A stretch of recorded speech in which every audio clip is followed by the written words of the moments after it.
Today we'll be discussing and solving problems involving fluid flow in pipes, especially the fluid we're talking about is water. In hydraulics, this is intended for civil engineering students and water engineering practitioners. Okay, okay, let's go. Okay, this is we need to know the principles of fluid flow in pipes. Okay, this is the total energy of flow head. Okay. The total energy in fluid mechanics or hydraulics, we denoted that one as energy head. Yung ginagamit natin dyan is energy. Is expressed as in kilonewton meter, parang moment, okay, pounds per foot. Pounds foot or expressed to energy, like a unit of the moment force na force times distance. But in hydraulics, we express it into head or unit distance. Sa Pilipinas, ginagamit natin ay metric system. Ang unit head or ang head, we express it as in meters, okay, kilometers, centimeters, millimeters, ganun. So next is the principles of flow rate. Q is equals to AV. Okay, what is Q? Q is the discharge. Is equals to cross-sectional area multiplied by the mean velocity. Okay, mean velocity, not the initial velocity, not the final velocity, but the mean velocity. Mass flow rate, M, is denoted as this is rho. Okay, edit natin yan. That is rho. This is not P. Rho. Rho is the density. Okay, density ito multiplied by the discharge. And weight flow rate is equals to, this is specific,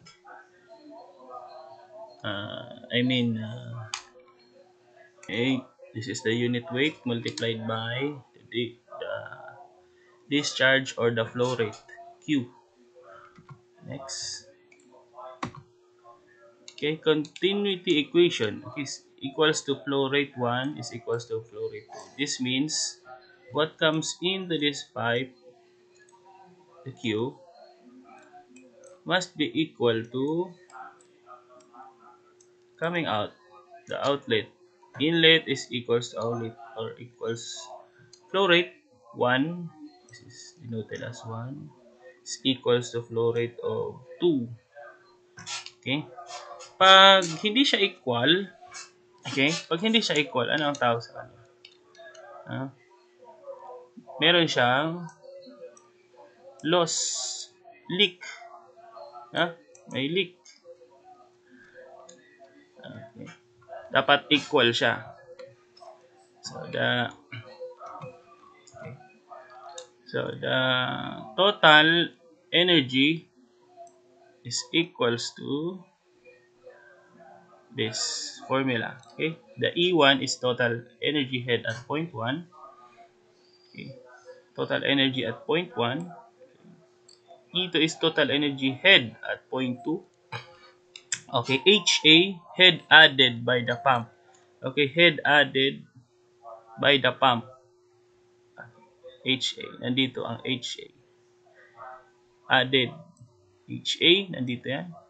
Ang pump is added. Ang HE naman, yung extracted by turbine. Ang turbine, okay, ang pagkakaiba ng turbine sa pump, ang turbine uses fluid flow to generate power, while pump uses power, okay, to generate more fluid. Okay, baliktad siya ha. Pag pump, ay ina-add siya na power, and turbine uses fluid flow.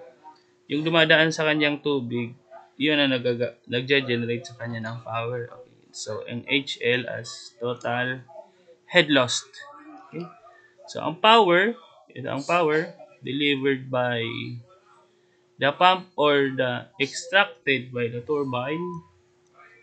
Okay, power delivered by the pump pala. So, is equals to, this is the unit weight. Okay, unit weight. This is the discharge. And this is the head. Okay, head lost or head. So, ito, ang unit weight ng water ay 1. Okay? 1. Pag pag naka-kilogram siya is 1,000. Next is head lost in pipe flow. Okay, we have three formula in head lost. Number 1 is the very common Darcy-Weisbach equation. HL, that is HL. Okay, head loss is equals to 0.026 FLQ squared over D raised to 5. Okay, ang F is the frictional factor, L is the length of pipe, Q is the discharge, and D is the pipe diameter. Okay, and we can express it into this formula. V squared over 2G is the velocity head. Okay, it is multiplied by the frictional factor and the length of pipe over the diameter of the pipe. Okay, for laminar flow, okay, the Reynolds if friction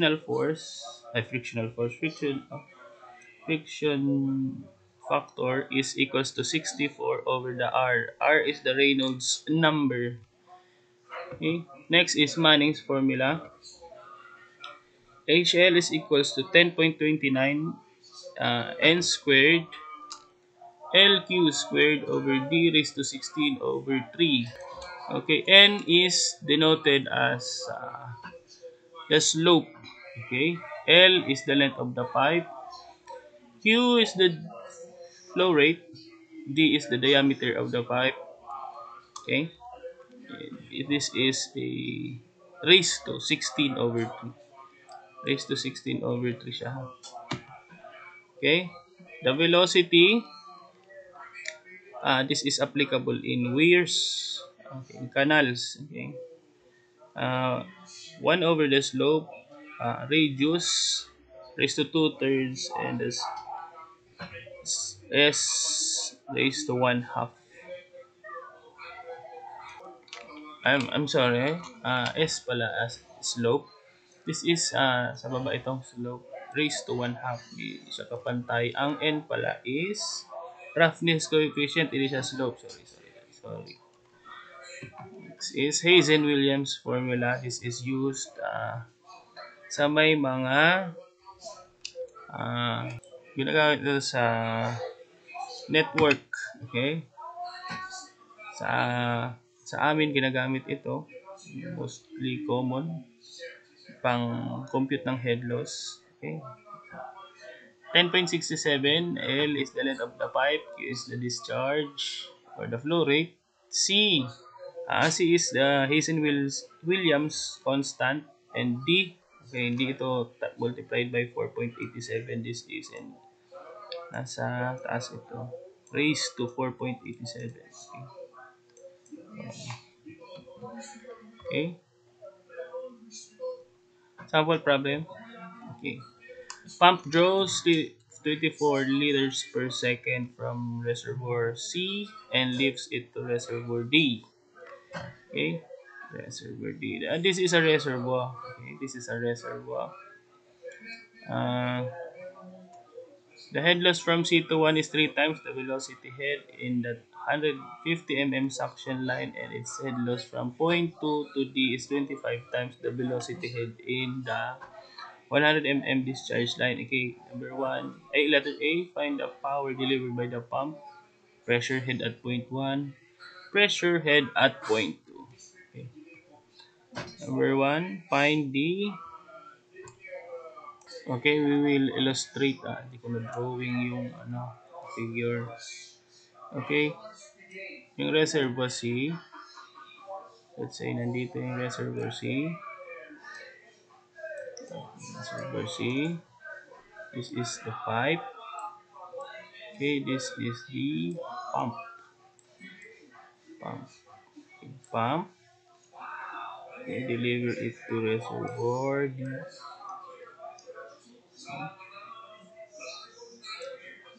They're not using gravity, they're using pump. This is reservoir D. Okay. Okay. Elevation here is 0. This is the first elevation 0. Okay, the discharge from point 1 is 24 liters per second. So we will convert it to cubic meters per second. So you just divide it by 1000. So this is gonna be 0.024.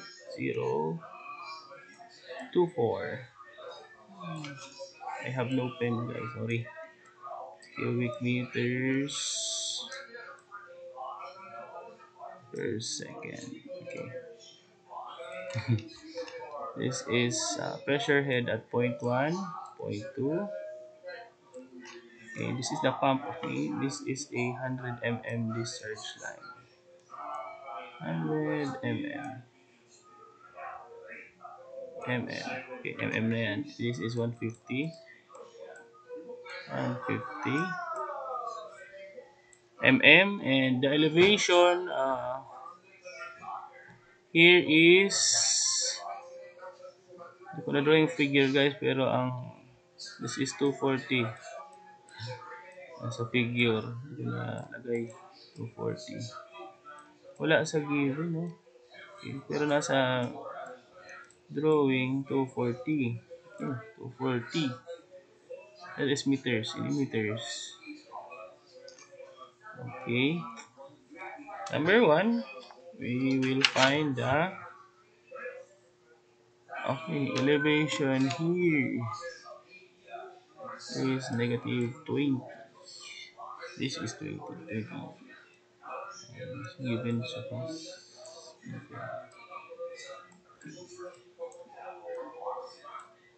Okay. 20 meters. Hindi ko na lagay yung drawing. Okay. What is the power delivered by the pump? So again, the formula from the to find the power is P is equals to gamma Q H power. Okay. Unit weight is 1. Here's the discharge. Okay. So how do we analyze? So take advantage na from point C to D. Ayan. Pag-analyze mo from the lowest elevation to the highest elevation. First to know how we can solve without complication. Okay, head loss from C to 1.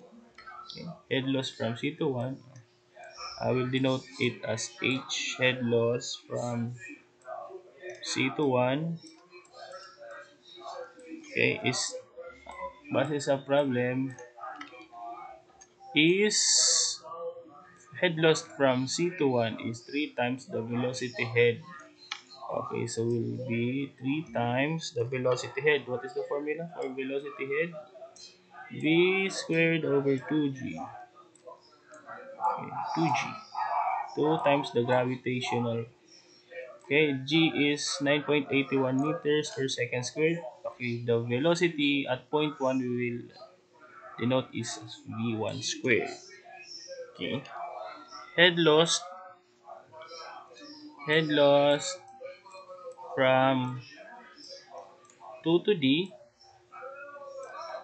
Okay, from point 2 to D. This is from C, okay, hanggang dito sa 1. Ito naman isa, head loss from point 2 to letter D. Okay, point D. Okay. What is the head loss from The head lost from point 2 to D is 25 times the velocity head in the 100 mm discharge line. So this is 25 times, okay, velocity. We will denote this as V2 squared over 2G, okay, 2 times the gravitational. Okay, so we can compute the uh, total energy. Okay. Kasi from the formula, E is equals to, okay, ano yon? Okay, the formula is okay, A, E2 is equals to, ganun na natin itong C, dito sa point C. Okay. From C to 1, okay, from C to 1 is head lost,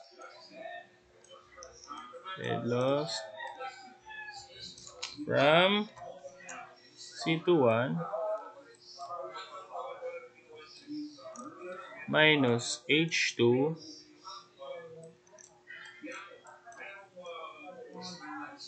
minus, okay, head extracted. Oh, anong head extracted niya pa? Ah, okay. 2 to D, 2 to D, 2 to D, 2 to D. Okay, plus, okay. Pupunta na tayo dito sa pump. So, head added by the pump, okay, is equals to ED. Okay. E, okay, energy at D.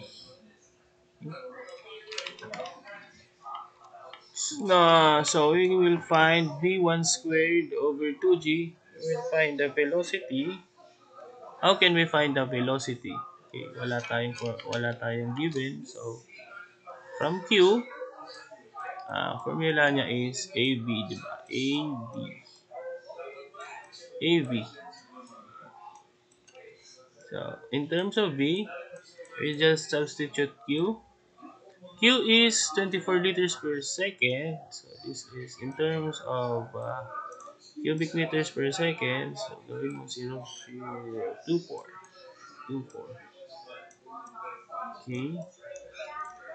All over the cross-sectional area of point 1 sa 150 mm pipe is equals to pi over 4 times d squared. Okay, in terms of meters, ang 150 mm is just 0.15 meters squared.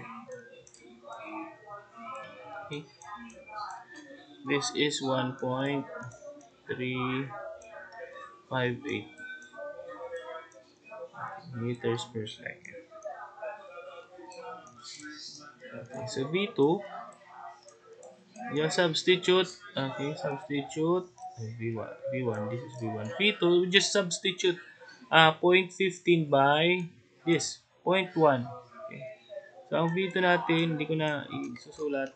Ang compute ko is 0.476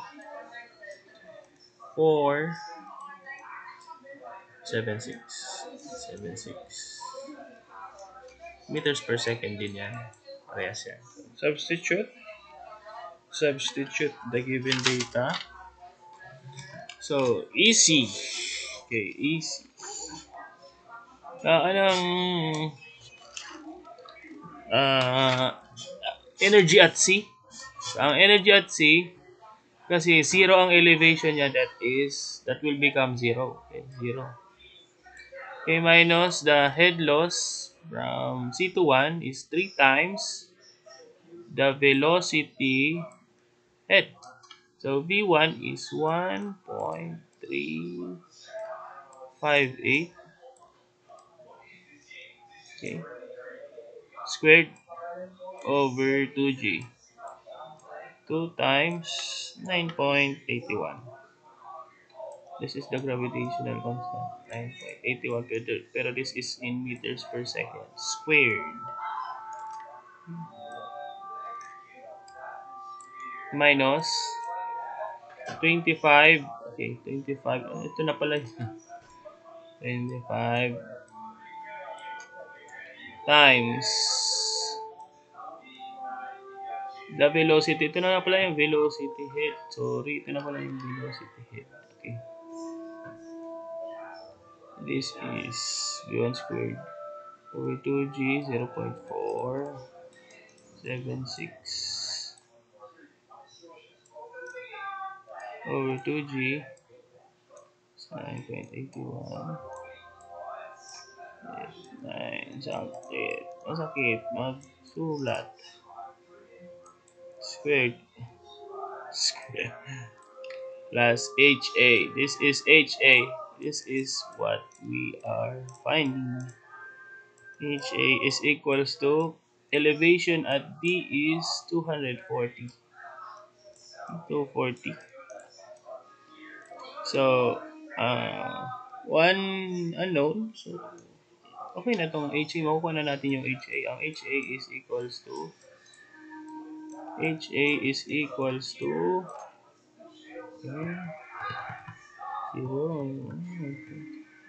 252.18 meters. Okay, so this is our answer. Huh? No, this is not the final answer because you will find the power, not the energy.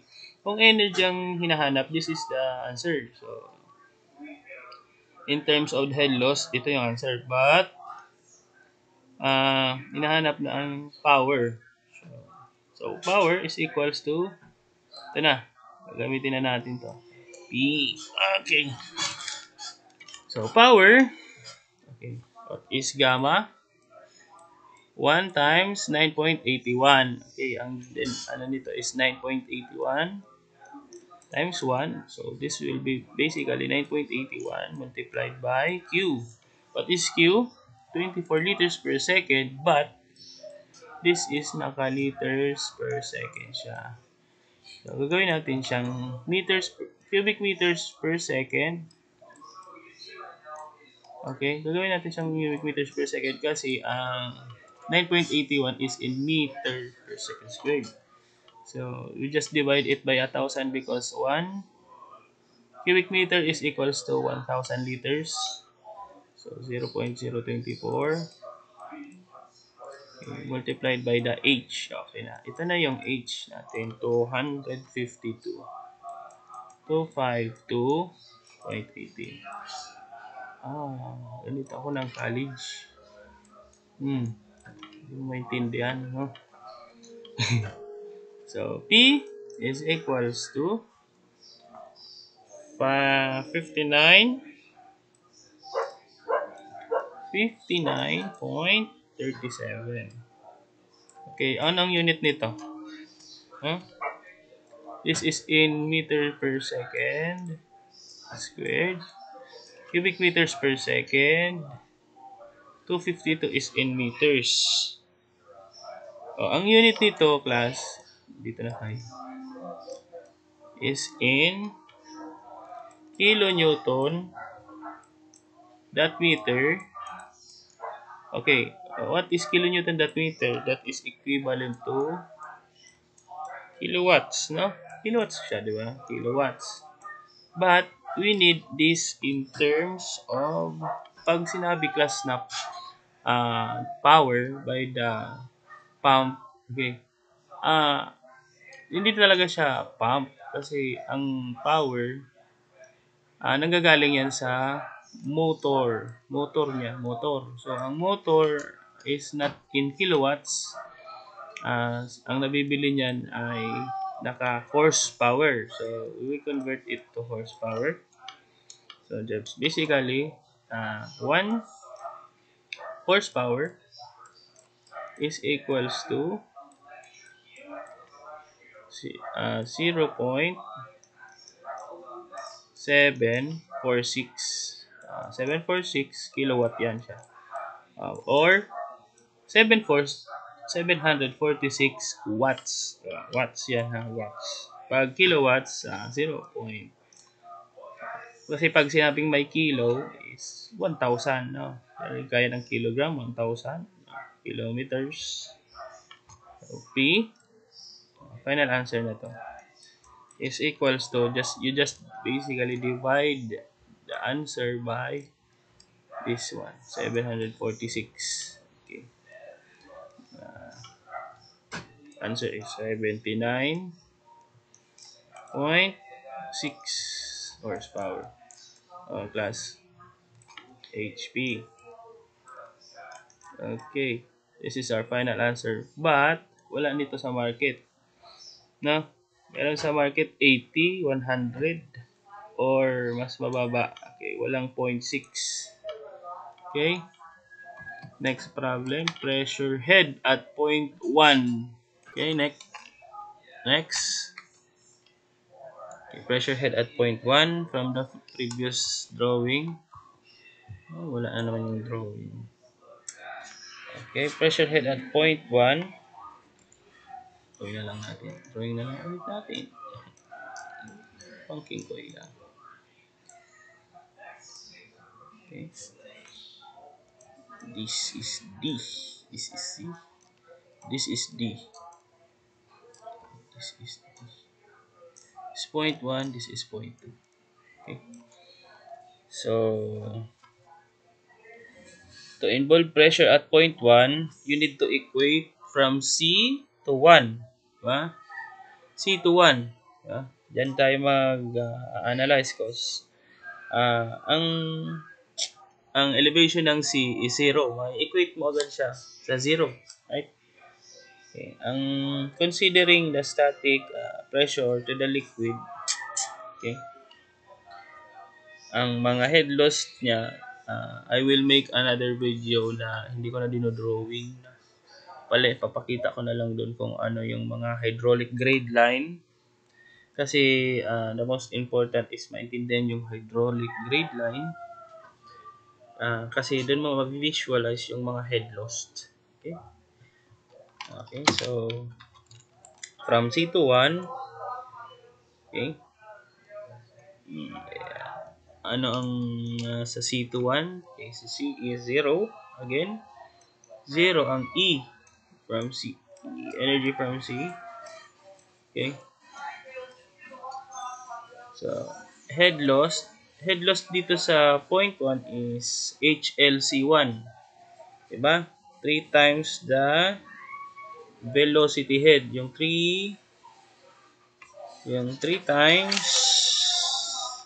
sana yun, 3 times V1 squared over 2G. Okay. Okay.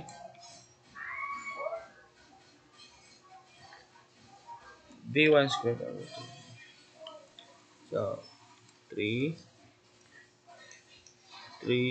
times, pero ilan yun,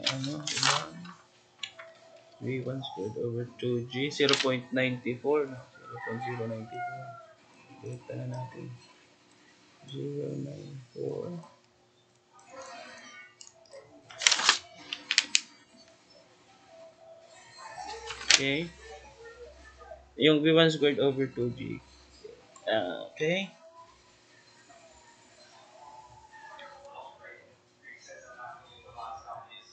Velocity head at 0.1. Okay, velocity head at 0.1. So, ang pressure head, so dito, head loss from C to 1, okay, minus, is equals to, okay, dito na, equate lang natin class is from C to 1, ha? C to 1. So, ang i-analyze na is from C to 1. Okay? Hanggang dito lang tayo. Okay, so is equals to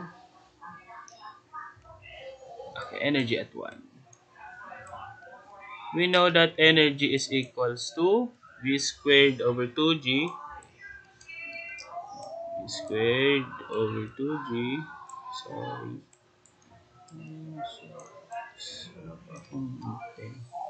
Plus the pressure head over gamma squared plus z. Z is the elevation. Again, this is velocity head, pressure head, and elevation. Okay. We know that this pag from here, okay, the pump, uh, sinasuction niya yung tubig from here and extract papunta dito, no? So, this is magkaka-pressure talaga siya. Hindi na siya magiging reservoir kasi dito ay may pump na. Kasi pag reservoir, yung pressure niya is zero. Okay? Kasi unless na may pump siya or gravity, magkaka-pressure siya.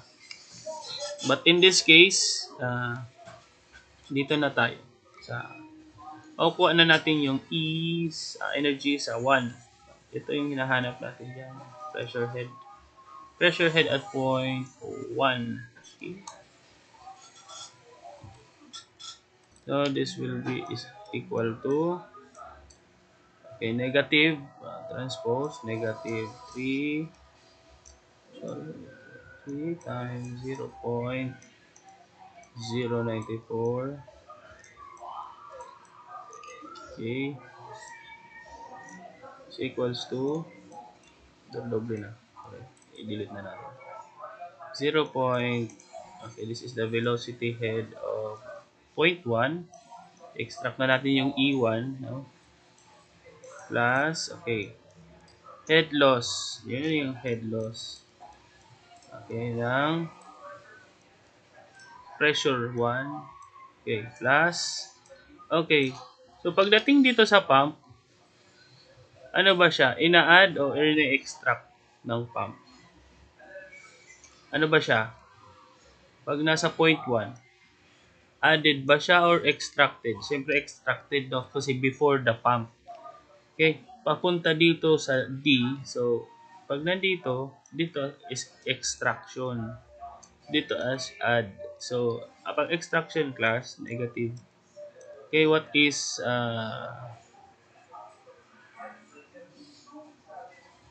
okay, negative siya. So, negative 20. 20. Okay, 20. Nandito yung nasa elevation sa E. May 20 ba dito? 20. Negative 20. Okay. So, pressure. Okay. Ay, chip solve nyo na lang yan. Kuha na nyo ng HP1. Kasi one equation lang naman yan. Linear equation lang naman. This is 19.6. Okay. Meters. Meters siya. Meters. Okay. Pasensya na kung medyo ganito yung handwriting ko kasi wala pa akong pen. I'm using mouse. Okay. Okay, class. I think next na. Next. Okay, pressure head at point 2. Okay. Pressure head at point 2 naman tayo. Okay. This is point 1, point C. Point 1, point 2, and D. Point D. Okay. Dalawang sorry. We can analyze from C to 2. Okay. Or we can analyze from 2 to D. Diba? Dalawa. So, okay. So we can analyze naman dito from C to 2. Okay. From C hanggang dito and from 2 to D. Okay. Okay. So, we from C to 2. So, anong mga energy from C to 2? So, C, energy from C minus head loss from ito. Head loss from C to 1. Yung una, C to 1. Okay, plus, okay, HA added by the pump. Ito, HA. Ang energy dyan, HA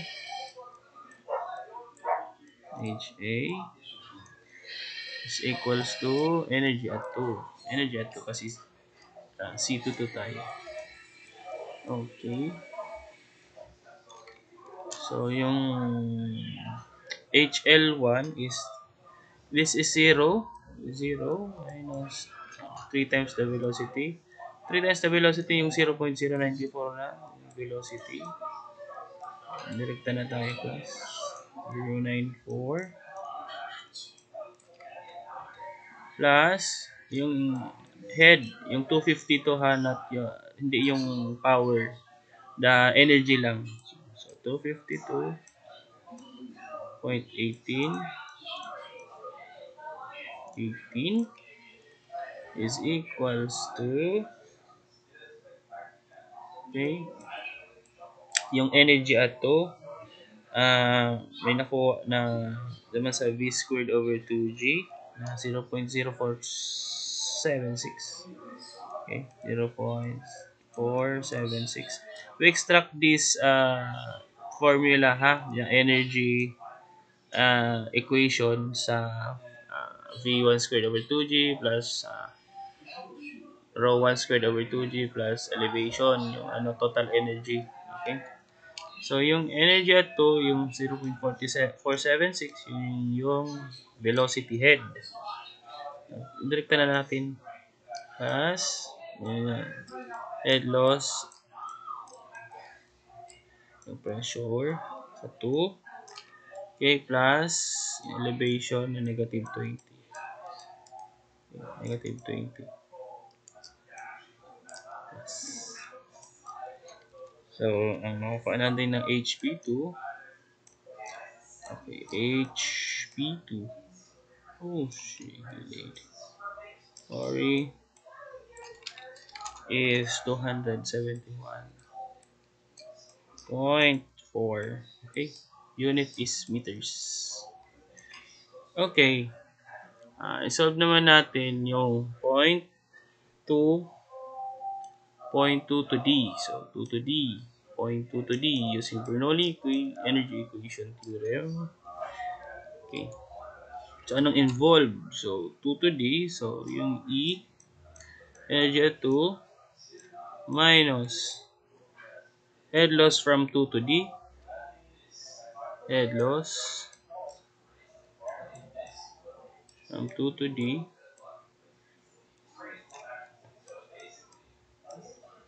Okay. Plus, yung ZA, negative 20. Negative 20. Okay, minus yung head loss, yung ED muna. So, yung ED, V1 squared over 2G ulit. 2G plus V1 squared. Okay. Okay. So, ang ED, okay, ang ED is ito, kaso, ang value nito is 240, yung elevation na 240. Okay. Iwalit ko dyan. So, ito, ang E2, ito, energy at 2, 0.476. Sorry, sorry, sorry, sorry, sorry. 476. Okay. Plus, loss at point 2. Plus, yung elevation niya na negative 20. Lagpas na. Okay, minus 25 times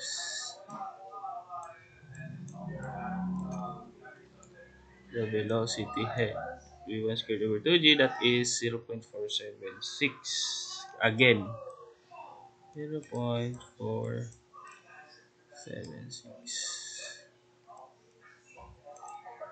This equals to 240 yung elevation at D or energy at D. Yan, 240. Ang HP2, okay, shift solve. Shift solve yun na lang. Is equals to 271.4 meters. Okay, they are equal. Dapat equal sila. Kasi parehas lang naman sila ng unit na H head at point 2. Pressure head at point 2. Parehas lang yun. Pwede dito, mag-analyze, pwede dito. Dapat equal siya. Okay? Okay, so thank you for watching.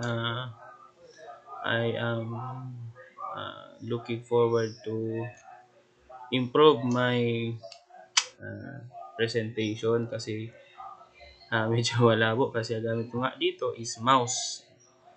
Pasensya na guys. Thank you for watching. Okay, see you next time guys. This is Engineer Marlon Chris and Pastor. Thank you.